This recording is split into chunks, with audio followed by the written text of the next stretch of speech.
Hello everyone. The Indian Medical Association of Queensland has been running a public health lecture series since March 2020. Our members, who are doctors of Indian origin and practice in this wonderful state of Queensland, they volunteered their valuable time and expertise in this endeavour. The advice given by any doctor is of general nature and meant for information and education only. Please note, this is no substitute for your own healthcare professional, and everyone is advised to consult with their own treating physician for ongoing health issues. I will now ask the Secretary-General of IMA Queensland, Dr. Cyril Fernandez, to introduce to you our guest speaker of this month. Hello everyone, good morning, namaskar. Today the 26th of March, Saturday 2022, I am at the Australian Indian Radio, AIR, with the CEO of the radio and CEO of Chantex Multimedia, Mr. Umesh Chandra ji, OAM, Order of Australia Merit. Let me tell you something in brief about Mr. Umesh Chandra. Umesh Chandra has been serving Queensland multicultural community for over 26 years. Through his hard work, dedication, initiative, he has become a common name in the multicultural community. He is invited to many community and government functions as a guest or as chief guest. He has become a role model to many in the community who look up to him for advice, assistance, direction, and I will add as a mentorship as well. Umesh ji is married to Usha Chandra, the CEO of Global Reality Real Estate Company, and has 2 children. Umesh was awarded the 2011 Bharat Gaurav Award in India. He founded many organizations, all of which are today serving their respective duties. Umesh is highly respected within the multicultural community and other Australian communities, and has widely travelled the world for his community work. He was joined Brisbane City Council Citizen of the Year 2019. Let me read some of the highlights of Mr. Umesh Chandra, the special awards he has received as OAM. On 2020, Order of Australia Medal. 2019, Brisbane City Council Joint Citizen of the Year, along with his dear wife, Usha Chandra. 2016, Lord Mayor's Multicultural Roundtable. 2015, Australian India Radio was launched by Mr. Umesh Chandra. 2013, Bharat Gaurav Award. 2012, People of Australia Ambassador Award. And the previous years, Indian Empire NRI, Non-Resident Indian Award, Queensland Government Indian Students Liaison Officer, Police Ethnic Advisory Group, Founder President of GOPIO, Global Organization of People of India, Origin of Queensland, Tri-Nation Delegation with the Queensland Premier, Secretary General FICQ, Federation of the Indian Council of Queensland, Queensland Multicultural Council member, board member of Radio 4EB, Brisbane India Times, the newspaper launched, very famous newspaper with lots of news, relevant ads and information for people of different age groups. And Brisbane, after Brisbane Times, president of the Hindu Society of Queensland. Mr. Umesh Chandra migrated to Australia in 1987. He was married to Mrs. Usha Chandra in 1977.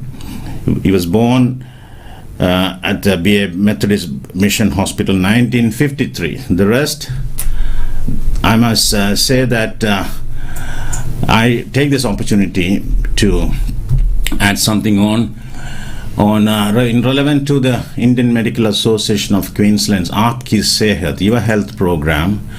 This year, in relation to the International Women's Day, we had a function at the Parliament House of Brisbane on the 5th of March 2022. We were lucky to have the presence of Mr. and Mrs. Umesh Chandra. Umesh Chandra was representing the white ribbon on that day. So special event, special day. We have seen, I myself have seen Mr. Umesh Chandra in many good functions, cultural, art, sports, lots of initiatives. So, welcome, sir, to your own studio. You want to, I guess? Thank you. All of us are so proud of you. So, I would like to ask you the first question before we move on to the Aapki Sehat part of the segment. Umesh ji, in addition to what I have said, we like to hear from your humble words and mind some highlights of your life. Please enlighten us, ji. Thank you, sir, very much for those very kind and very humbling words, and thank you very much for all your efforts as well in all the things that you do, and of course, especially with this Aapki Sehat, you have put in so much effort getting all the speakers month after month. It's not easy, I know, and you have done that. Well, with me, there's it is that you keep going and keep doing all the things. As I said at the Australia Day speech for Rotary Club this year, I was the main speaker there. And now they want me to come back and repeat my story to a bigger audience. Because of COVID, they could only have that many people. So when I told them the story that, when I landed in Australia on a Sunday, and on Monday, my sister had lined up 3 interviews for me. So on Monday, I went to the 3 interviews, and I said, give me one day, Tuesday, to set myself up, and from Wednesday, I'll start working. So I came on a Sunday. On Wednesday, I started working in Australia and haven't stopped since. So, kept working throughout. So many things that have happened. My community work here in Queensland started with Hindu Society of Queensland because we have a temple at 178 Lyndhurst Road in Boondall. Our first house was at 139 Lyndhurst Road.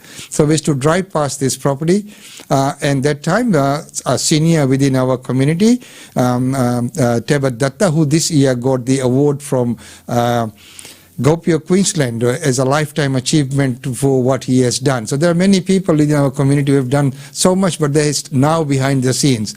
So we recognize those people. So his mom used to always say to us, "Ki beta, hamara bhi ek jagah hona chahiye, ki we in Assam, we too should have a place of our own where we can meet together, congregate, and have our prayers."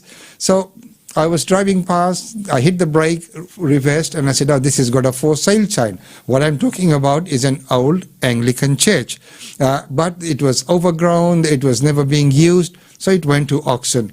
Going to auction, we asked Tebat Dattaji to come, and then we'll get the place, and it will be something for the community. His first reaction was, "Okay, theek hai, let's form a committee." I said, "Tebat, let's not do that. You buy the place, we'll form a committee afterwards." I say, if we want to kill the idea, form a committee now before buying. So anyway, rest is history. We paid it off in 2.5 years. Now it's got many other properties, another one in Breckenridge. So from there, we started and have not stopped since. And that, we were always in community work, so that's something inbuilt into us. And we just kept going. Both of us, me and my wife both, we have just kept working since that time. Many people say, "When are you going to retire?" I said, "Well, we'll keep going, we'll see." Yes, Umesh, that's a very fantastic, simple, humble way of introducing yourself to us and viewers who have not had the opportunity to meet you before. More and more new people are migrating to this beautiful country, Australia. And in relation to when you were using the word work, I have seen Mr. Umesh Ji's workouts. He is 1953 model, and still we see him at his start of the day, walking through, even during those flood-prone days, along the sides of the Brisbane River, from his apartment not far away from the Brisbane River. He shows us the views of the Brisbane River, and as he walks along, I should add another cap on his feather, that he's a beautiful photographer. He walks us through, shows us the photographs of pictures of beautiful flowers and birds, and sadly the aftermath of the floods as well. But that's Umesh Ji's life. So I would request Umesh to add some more about him and his work before I proceed to the Aapki Shehat program of the Indian Medical Association for the month of April. Umesh. And thank you very much once again. Very humbling. Yes, the photography has always been my art and my passion. Just a very small incident about photography when we were because we both of us studied in Punjab University in Chandigarh. So that's our meeting days sort of. So I joined a photography club. And in those days, remember, you took the photos, then you had to process, you got in the dark room, get the reels, the negatives done, then the photos. So our first, one of the competitions that I ended in was a photographic one. So it had to produce some art. So what did I do? I went out in the garden. We had an old umbrella, and it was a multicolored umbrella. You might remember that every wing has a slight different color. And it was torn on the top where the spokes meet. So I left it on the ground. I slept on the ground, had the camera facing up. You could see the spokes, and you could see all different sides of the colors, and the sunlight shining through that crack because it was broken. And they had that in the wall of Punjab University for a while, and it won the first prize. No wonder this talent is being, shown here. Rates back from the days of Punjab. The famous state of India as a schoolboy we all have studied as Punjab is the granary of India, and Punjabi people are all over the world, in Australia as well, in different fields. We have soap the Punjabi boys helping out during the flood-prone days on the television, giving food parcels to many people, traveling 28 hours, and so not only the Punjabi people, Gujarati, Marathi, Malayali, Tamils. Umesh ji is involved with multicultural people, Indian and all Australians. So I would like to say on behalf of the Indian Medical Association of Queensland and all Indians and Australians, thank you Ji for what you have done so far, and keep going.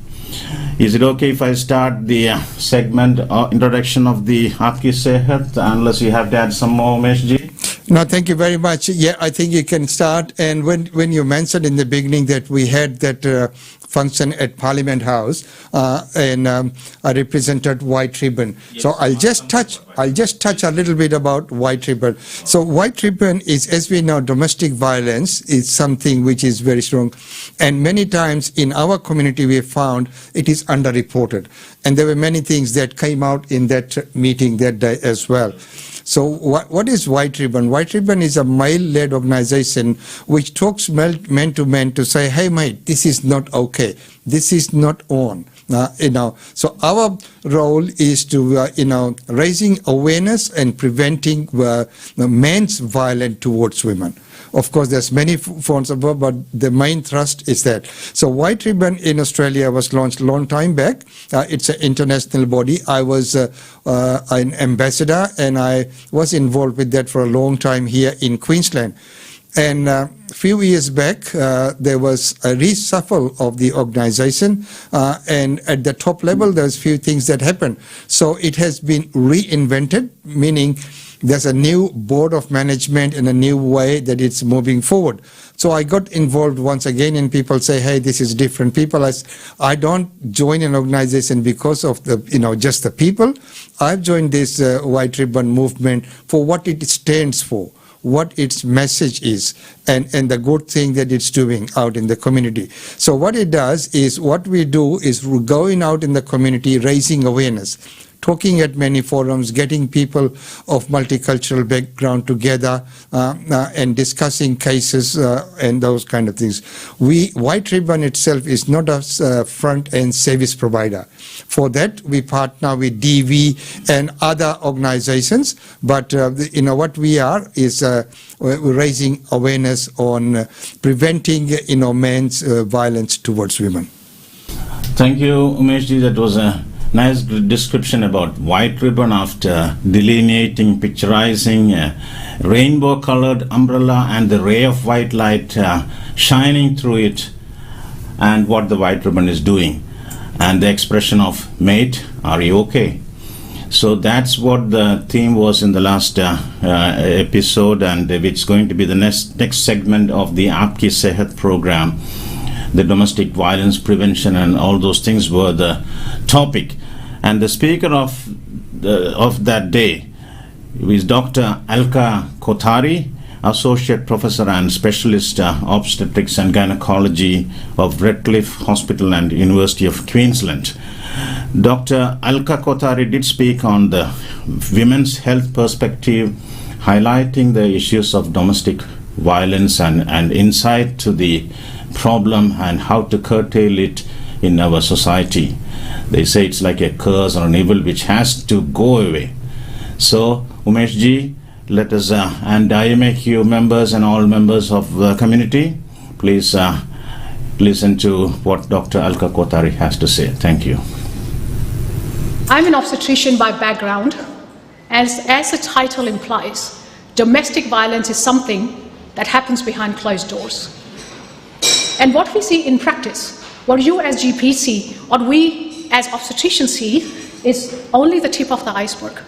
Because a lot of women will not actually accept that there is a problem because they don't understand what domestic violence actually means. And if you look at the research around the world, a lot of health practitioners also do not understand what constitutes domestic violence.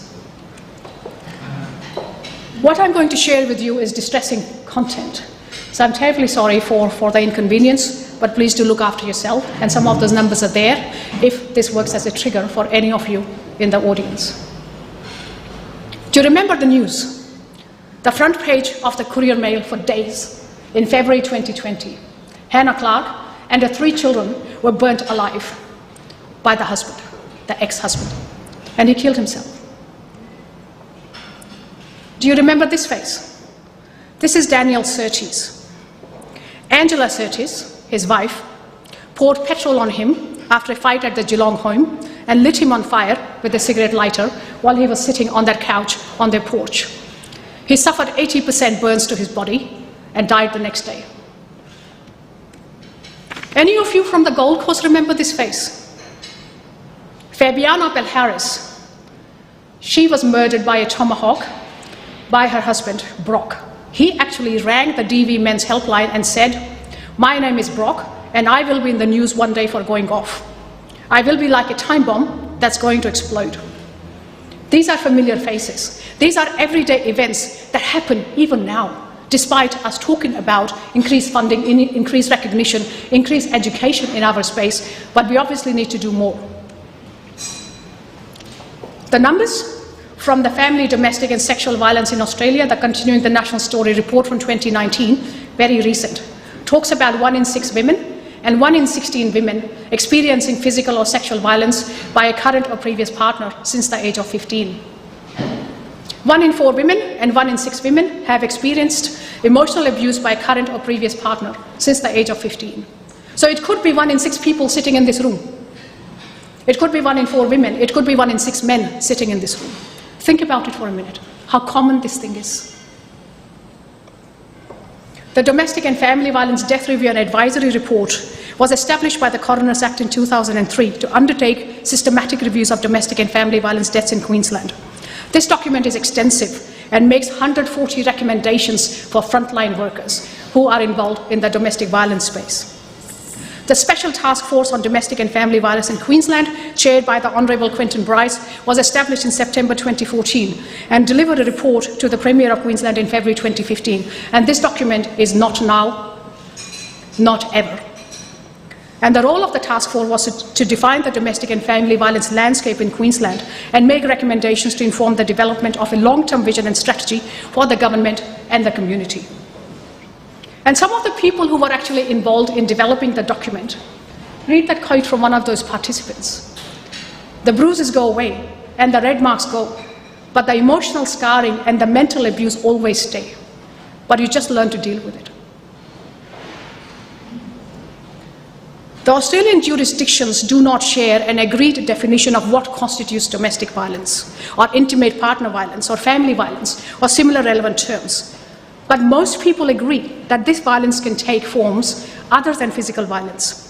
And this figure, showing the power of and control view, talks about physical, verbal, social, economic, psychological, cultural, spiritual, sexual, and emotional forms of violence. One of the participants said, the violence would consist of him punching me, spitting on me, choking me, depriving me of sleep, and threatening others would kill or rape me. I was often left bruised with multiple contusions, black eyes, pain, on occasion concussion, and living in great fear for my life on a day-to-day basis. Frightening, isn't it? Our reported numbers have steadily increased over the last few years, and this document only shares numbers up to 2014, but you can see that the trajectory points up. And I cannot give you numbers which are up to date because these reports take a few years to condense and develop and be shared by relevant organizations. But we also have unique challenges in Queensland. And you look at the figure on the right-hand side. Our service responses are inconsistent within and across regions. Our service delivery is fragmented. Our services are not domestic and family violence informed enough. Our survey models are rigid, crisis-oriented, and not always accessible because Queensland is diverse and regionally distinct. We also have a significant Indigenous and migrant population. So at the moment, I'm involved in a research project with researchers in Victoria looking at interventions to reduce intimate partner violence and looking at the husbands, the fathers, and men in those settings, because I believe we need to look at it in a multitude of ways, not just focus on the women. These numbers are from the Death Review and Advisory Board 2020-21 annual report. A total of 171 women and girls were killed by an intimate partner or within a family relationship. 86 men died as a result of violence, and 89 children were killed by a parent or caregiver. There were also 29 collateral homicides, majority of these men. During the past 6 years, between 1st of July 2015 and 30th of July 2021, an apparent 280 suicides were identified as domestic and family violence related. So if you count the total number of deaths on those two slides, which I've done for you, 217 women died, but 328 men died, and 110 children died, because the coroner has to make that decision, and therefore it takes a little while for these classifications to come through. This is a document from ANDROS, the Victorian organisation, Australian Domestic and Family Violence Death Review Network data report, and they looked at all the homicides. And they found that the most common form of homicide in Australia is actually intimate partner-related murder. They looked at 311 homicides between 2010 and 2018, and in 75% of the cases, the male killed the female. In 25% of cases, the female killed the male, but female was the primary DV victim in majority of these cases. Pregnancy is a unique situation. And I remember having a Punjabi woman who came to me and said that she'd just come from overseas. The husband had taken a passport. She had no money. She was left at home all day because he used to drive a taxi. And then he forced her to go to interstate. And then she rang me from Perth one day and said, he's been breaking my fingers one by one. And I felt so helpless, because the problem is, unless these women tell us what is going on, we can't offer help. The other problem we have is if women have a mental health problem or a domestic violence problem, unless they accept a referral to social work or perinatal mental health, we can't really do anything. So our hands are tied. And we feel frustrated, despite seeing that these women actually do need help. And this problem is escalated in the migrant and refugee population because they obviously are financially not independent, and there are often language barriers. So we need to do more in these settings. And in my hospital, we collect data. We do a screen for domestic violence, but that paper sits in the chart. We have no collated data, and I'm to embark on a Metro North-wide project looking at the burden of this problem before we can start thinking about interventions. It is the tip of the iceberg. So when they're pregnant, there's an increased risk of miscarriage, preterm delivery, low birth weight, depression, substance abuse, injuries, suicide, homicide. It's not just the mother you're looking after, it's the baby as well. And I remember on more than one occasion looking after a pregnant woman who had pushed down the stairs or kicked in the stomach. I've taken them to theatre, done an emergency cesarean section, taken that baby out. And often the placenta would be completely sheared off the uterine wall and the uterus would be full of blood. Imagine that circumstance. That is a real scenario that as a medical practitioner, as an obstetrician, you will see in your practice. But we do have a unique window of opportunity for intervention, because men will come to some of those visits. And sometimes when you're asking the woman a question, he will answer. He will answer for her. He will make decisions for her. But we're smart. We'll ask them to go drop a form to ultrasound and then use that opportunity to talk to her. But they're frightened. They're scared that we will put something in the chart and he will find out. So it's not an easy situation. What happens to these children who are born in these circumstances? 1 in 5 women who experience family violence gave birth to a baby with low birth weight, small babies, less than 2.5 kilos. And these babies, when they grow up as adults, have got a higher risk of developing diabetes, hypertension, and cardiac disease. So there you are, ladies and gentlemen. Aapki Sehat, a presentation of Australian Indian Medical Association of Queensland, and today we featured Dr. Alka Kothari, and she was highlighting the domestic violence issue, which is pretty prevalent within our community. And she said, unless we understand what it is, what the laws are, and what constitutes domestic violence, as the definition is not very clear itself, we cannot go into intervention. So the first of all is raising, and that is where White Ribbon comes in. White Ribbon's role is primary prevention, which also means advocating within the community and raising the awareness. So ladies and gentlemen, this has been a presentation of Indian Medical Association of Queensland, and until next month, it's goodbye from us.